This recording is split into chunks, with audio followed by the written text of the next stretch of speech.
Hi అండి, నేను సుమిత్ర. ఇవాళ గోంగూర టొమాటో కర్రీ ఎలా చేయాలో చూపించబోతున్నాను. చూసేద్దాం రండి. గోంగూర 2 కట్టలు గోంగూర తీసుకున్నాను. నీట్గా వేసుకొని వాష్ చేసుకొని పెట్టుకున్నాను. టొమాటోస్ తీసుకున్నాను. ఒక చిన్న టమాటోస్ 4-5 తీసుకున్నాను, కట్ చేసుకున్నాను. పెద్ద ఉల్లిపాయ తీసుకున్నాను, కట్ చేసుకొని పెట్టుకున్నాను. పచ్చిమిర్చి 2-3 తీసుకొని ఇట్లా చీలికలు చేసి పెట్టుకున్నాను. కారం, పసుపు, పోపు దినుసులు, కరివేపాకు, ఆయిల్, సాల్ట్. ప్యాన్ హీట్ ఎక్కింది. ఇందులో ఆయిల్ వేసుకొని, ఆయిల్ కొంచెం ఎక్కువ పడుతుందండి. మనం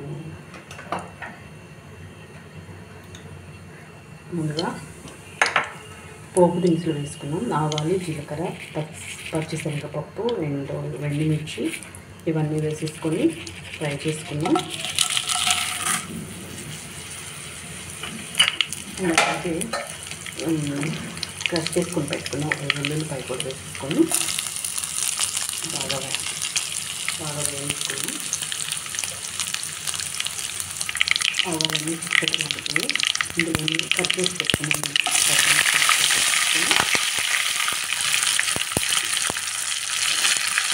పసుపు వేసుకుని కొంచెం పసుపు అది చుట్టుపక్కల ఆడుకున్నా ఉంటుందండి. అందుకని ముందే పసుపు వేసుకున్నాను. కొంచెం సాల్ట్ కూడా వేసుకొని కలుపుకొని ఒకసారి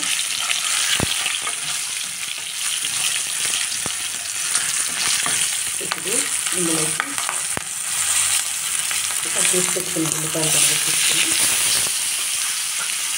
దూరంగా వేయించుకుని, మరీ అంతగా వేగన అవసరం లేదండి. ఈ ఉల్లిపాయలు కొంచెం అలా మధ్యలో సరిపోతుంది.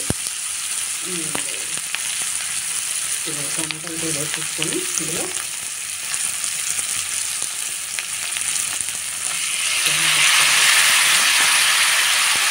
కరెక్ట్గా ఈ కూర చేయడానికి ఒక 10 మినిట్స్ పడుతుంది. ఉల్లిపాయని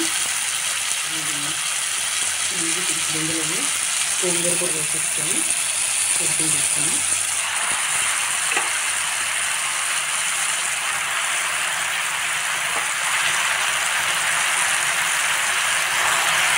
ఇది కొంచెం మగ్గిన తర్వాత ఇందులోకి కొంచెం ఆయిల్ కొంచెం యాడ్ చేసుకుని, ఆయిల్ తిన్నాక మళ్ళీ వేసానండి. చికెన్ చూపించలేదు వేసుకున్నాను. తీసుకొని వేసుకోవచ్చు. కరివేపాకు కూడా వేయాలన్నమాట.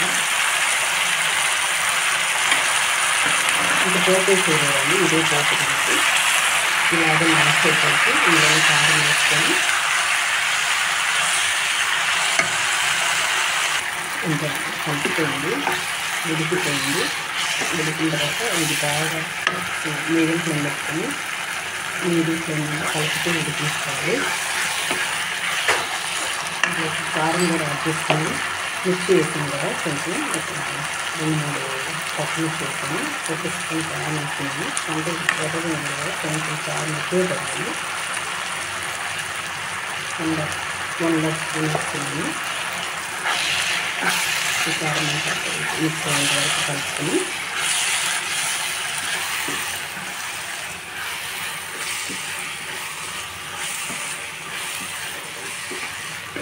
వేసుకొని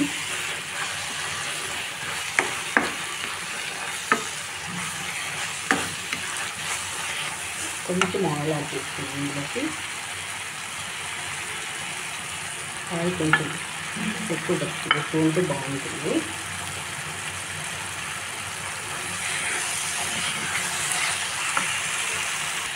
ఈ మిశ్రమాన్ని మనము మిక్సీకి వేసుకొని అవసరం లేదండి. ఇలాగే మ్యాష్ అయిపోతుంది. ఇది మ్యాష్ అయిపోయేంత వరకు ఉడికించుకొని బౌల్లో ట్రాన్స్ఫర్ చేసుకోవడం. అంటే దీంట్లో వేరే పోపు అవసరం లేదు, ఏం అవసరం లేదు. ఇది కూర రెడీ అవుతుంది. కాస్త ఇంకొంచెం బాగా ఉడకనిచ్చేసి ఉడికితే ఇదంతా దగ్గరకు వచ్చేస్తుంది. కొంచెం గ్రేవీగా ఉంది కదా, గ్రేవీ మాత్రం వాటరే కాదు. సో లేక గోంగూర వల్ల అలా అనిపిస్తుంది. టొమాటోస్ అన్నీ వేసాం కదా, ఇదంతా కొంచెం ఇంకా దగ్గరికి వచ్చేస్తుంది. అప్పుడు ఆపేసుకొని సర్వ్ చేసుకోవడమే. అంతే అండి. సింపుల్ ప్రాసెస్ ఇది. గోంగూర టమాటా కర్రీ చాలా అంటే చాలా టేస్ట్గా ఉంటుంది. చింతపండు కావాలంటే వేసుకోవచ్చు, ఇంకా పులుపు కావాలంటే.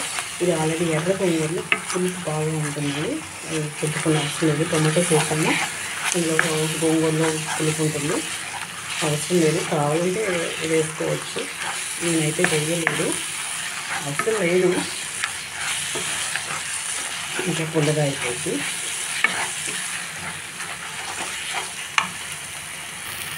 చూసారా ఎంత బాగా ఉడుకుతుందో?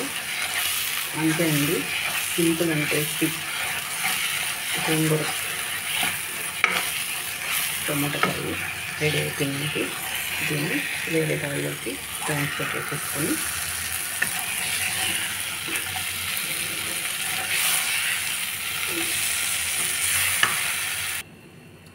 వీడియో నచ్చితే లైక్ చేయండి, షేర్ చేయండి, సబ్స్క్రైబ్ చేయడం మర్చిపోవద్దు.